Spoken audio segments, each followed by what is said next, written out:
I know a great deal about death.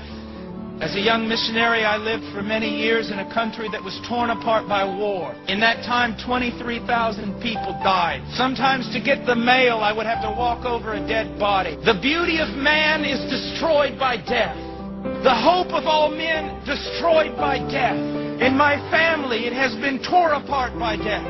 My brother was killed when he was 6 years old. My father died in my arms in the middle of a field.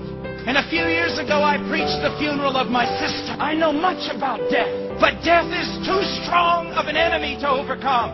No matter how much you wrestle him, no matter how much you fight against him, no matter how much you live in self-denial that he is not going to knock on your door, know this, that he is coming for you. And there is nothing you can do about it.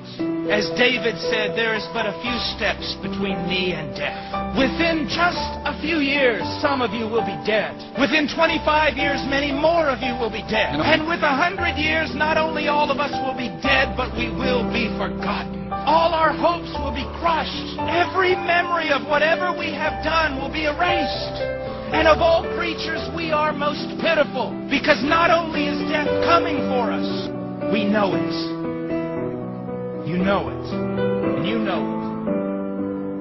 You do everything in your power to push it out of your thoughts. But he's coming for you, maybe even this evening. He's coming for your children, and there's nothing you can do. But there is one who has faced death head on. There is one, a mighty warrior, who went into death's stronghold and defeated him in his strongest place.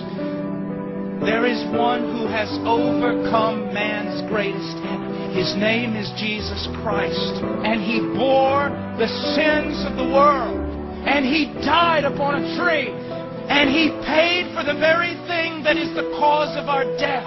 And on the third day, the Father raised him from the dead. And on the third day, the Holy Spirit raised him from the dead. And on the third day, he raised himself from the dead. And now the smallest, weakest believer can look death right in the face and say, "Oh, death, where is your victory?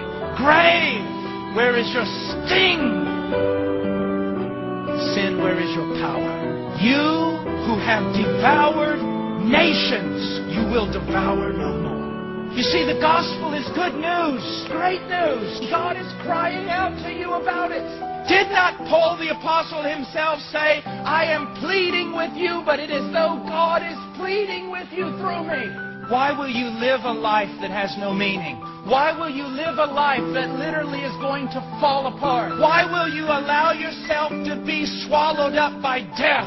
Why don't you come to Christ? What is holding you? What is this thing that has control of your mind and your heart? Come to Christ. You say, "Oh, it's too good to be true." It is true. You say, "Oh, I'm too great a sinner." You are not greater than the Christ, are you? You do not have more power than his grace, do you? Come to him.